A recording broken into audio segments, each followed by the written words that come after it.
Good afternoon. I am Ram Reddy, Professor of Physics. We will start the program now. I invite our President, Dr. Andrew Hougini, to give you greetings and welcome.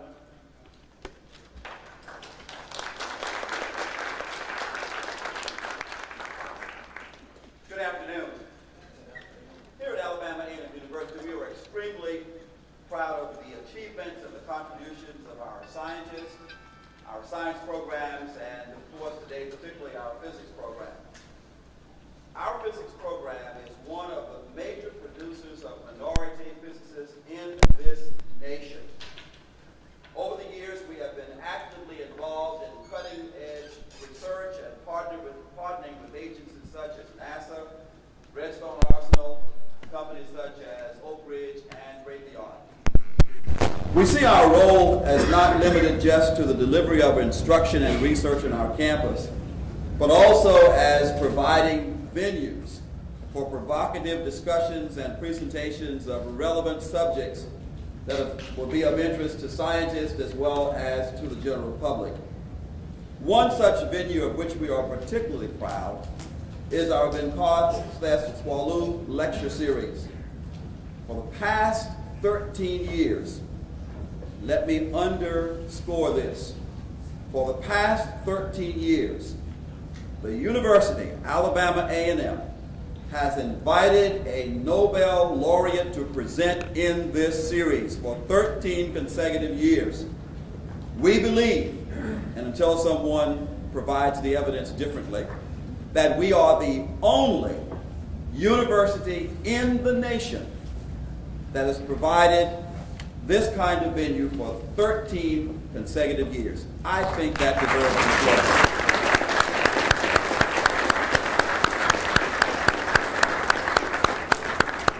This is certainly a tribute and a testament to our distinguished faculty and our researchers here at the university. Therefore, it is my distinct pleasure as president of Alabama A&M University, on behalf of our Board of Trustees, our administrators, our faculty, our staff, and of course our alumni this weekend that we are celebrating homecoming, First Lady Abigail Hougini, who is with us here today, and the very best students that exist anywhere in this nation, the students of the Alabama A&M University, it is my pleasure to greet you and to welcome you here today. We are eager to hear the lecture by our noted scientist and guest, Nobel Laureate Dr. Mather. We are eager to hear your presentation. Again, to each of you, welcome to Alabama A&M University. I will now present to you Dr. Daniel Wims, the Provost and Vice President for Academic Affairs here at Alabama A&M University. Dr. Wims. Welcome you to this 13th annual Venkateswarlu Memorial Lecture at Alabama A&M University. This year we have Nobel Laureate John Mather delivering the memorial lecture. We are holding this lecture series to honor the contributions of late Professor Venkateswarlu to the physics department at our wonderful university. As the president said, this is the 13th annual lecture in that series, and in the past 12 years, we've had 12 other Nobel laureates to give this annual lecture. Professor Venkateswarlu obtained his PhD in physics from Banaras Hindu University under the guidance of Professor Asundi, a leading spectroscopist of his time. He went on to perform postdoctoral research in various reputable institutions around the world. He worked with 3 Nobel laureates, Professor Niels Bohr in Copenhagen, Professor Gerhard Hertzberg at NRC Ottawa, and Professor R.S. Mulligan at the University of Chicago. In India, he worked at Aligarh Muslim University and the Indian Institute of Technology in Kanpur. At ITT Kanpur, he also held the position of director of the institute. In both institutions, he was responsible for setting up world-class research laboratories. He's also supervised the dissertation work of over 50 doctoral students and several level students. He has also published over 200 research papers in referee and or jury journals. Thank you.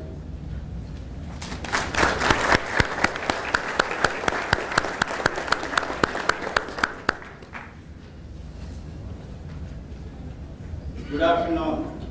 I am very pleased to introduce our distinguished speaker, Dr. John Mather. He was born in Roanoke, Virginia. He was a very bright student from childhood and achieved the highest academic honors throughout his career. He obtained his bachelor's from Swarthmore College and a PhD from the University of California, Berkeley. Later, he was an NRC postdoctoral fellow at Columbia University Goddard Institute for Space Studies. At Goddard Institute, he led the proposal efforts for the Cosmic Background Explorer and came to Goddard Space Flight Center to be the study scientist, later becoming the project scientist and the principal investigator for the far infrared absolute spectrometer on COVID. The results of his research support the Big Bang theory. At the moment, he is a senior astrophysicist, Goddard Fellow, and an adjunct professor of physics at the University of Maryland. He is also the senior project scientist and on the James Webb Space Telescope, which has been scheduled for launch in 2013. This will complement and extend the discoveries of Hubble Space Telescope. His research interests are in cosmology, far infrared astronomy and instrumentation, Fourier transform spectroscopy, large space telescopes, interplanetary dust, and diffuse background radiation. His scientific work was recognized by professional societies and is a fellow of the American Physical Society, Optical Society of America, and SPI. He was awarded numerous medals and prizes for his scientific accomplishments. To mention a few, he was awarded the Danny Heinemann Prize for outstanding work in astrophysics, George Goddard Award in recognition of exceptional achievement in optical instrumentation for astronomy, Benjamin Franklin Medal in Physics, Robinson Prize in Cosmology, John Lindsay Memorial Award. It is given to an employee who best exhibits the qualities of a broad scientific accomplishments in the area of space science. Mark Aronson Memorial Prize for significantly improving our understanding of the universe. John Scott Award is given by the city of Philadelphia, whose intentions have, it's given to people whose inventions have contributed to the comfort, welfare, and happiness of the mankind. He also received several achievement awards from NASA, including the Presidential Rank Distinguished Performance Award. He also received President's Gold Medal from the Indian National Science Congress. He received honorary degrees from Swarthmore College and University of Maryland. He worked on the advisory boards of NASA, National Science Foundation, and National Academy of Sciences. And also he was one of the Time Magazine's 100 most influential people in 2007. And of course in 2006, he was awarded the Nobel Prize in Physics with George Smoot for the discovery of the black body form and anisotropy of cosmic microwave background radiation. Without further delay, ladies and gentlemen, please join me in welcoming the distinguished speaker, Dr. John Mather. I think before Dr. Edward wants to make a comment, so.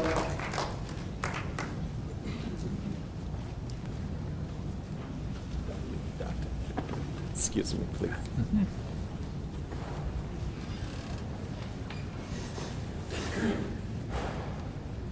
Dr. Mather, thank you for coming to our campus.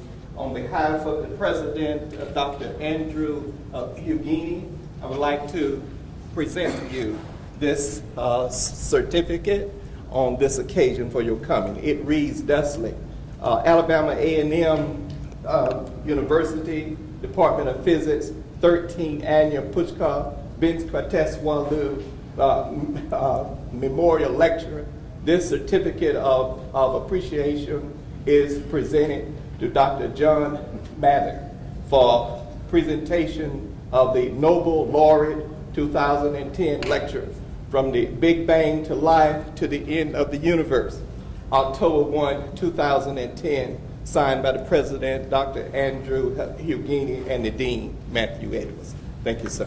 Thank you.